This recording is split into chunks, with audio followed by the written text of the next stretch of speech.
What is Test Drive Unlimited Solar Crown? Well, it's a driving and lifestyle experience.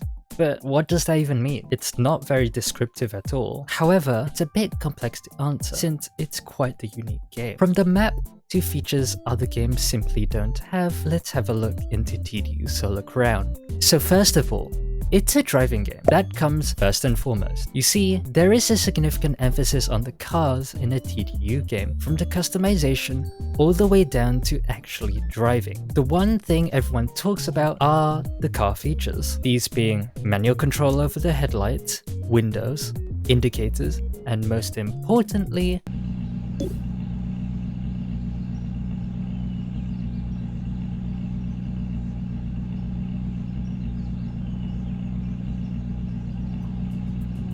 all of these have been confirmed for Solar Crown, as well as hinting at new features to the franchise, such as manually controlling windscreen wipers and changing between drive modes. To obtain a new vehicle in TDU, you must first go to the dealership, just like the real world. From here, you can browse the manufacturer's cars. Found one you like? Great! Perhaps you want to take it for a test drive, hence the name. Traditionally, you can select between various manufacturer options, such as color, wheels, and interior trim.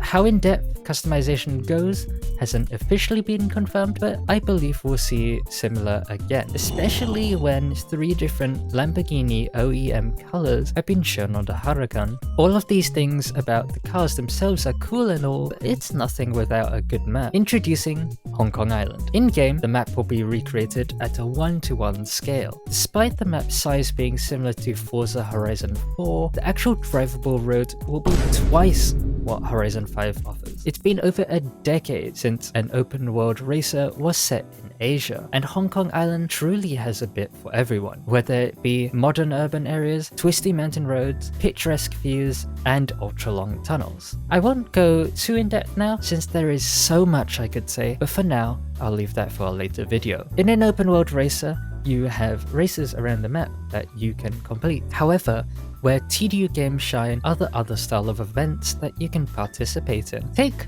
Transporter for example, a one-time event where you drive a high-end car from point to point for a nice bit of cash. Damage will dirty the car, and that's coming out of your reward. So maybe you want to kick back and relax, or just send it. None of the iconic game modes have specifically been confirmed yet. However, a wide variety of races and game modes have, so we'll definitely have events to do outside of racing. Diving into the lifestyle aspect, dealerships aren't the only thing your character can walk around in. Casinos, nightclubs, and rooftops, whatever the last one means, are also going to be a thing. The main star of the show though is the Solo Hotel, which suspiciously looks similar to the Pearl in Skyscraper. Traditionally, in TDU games, you have houses that you can purchase. These aren't just a menu though, it's a house. Store your cars in the garage, get changed in the closet, even switch out the furniture and whatnot. Unlike Forza Horizon, houses matter in TDU, whether it's to expand your car collection or just a place to chill out for a bit. They haven't officially been confirmed, but have been potentially teased at, so I think there's still a fair chance to see them return in Solar Crown. The developers Kiloton,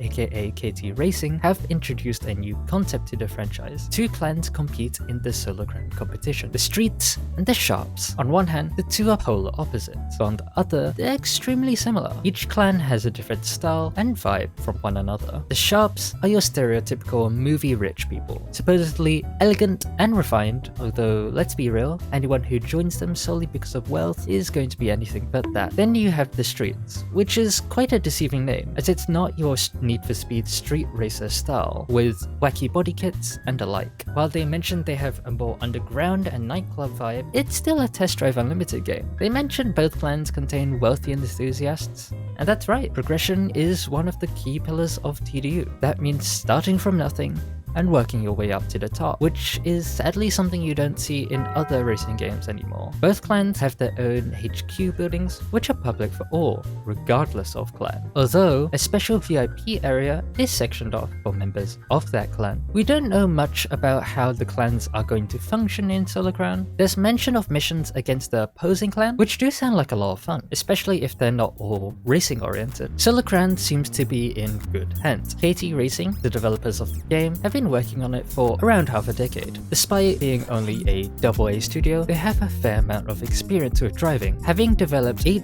WRC games and 2 Isle of Man TT titles. This shows they have good experience with how cars react to not just asphalt, but off-road surfaces, as well as bikes, something previous games have also featured. Originally, the game was set to release in September, however, it was pushed back till next year due to the game not aligning with what fans wanted. Unlike a lot of devs out there, Kiloton seemed to listen to fans a lot more than other racing game studios. For example, an idea was given about keys to the cars you own being visible in your house. Then the next trailer, although CGI, proceeded to showcase that. So all in all, what is Test Drive Unlimited Solar Crown? Well, it's a reboot of a franchise that was ahead of its time, still with no competitor, and its closest games for comparison are GTA 5 or Forza Horizon 5. Yeah, okay, maybe saying driving and lifestyle experience might have been easier.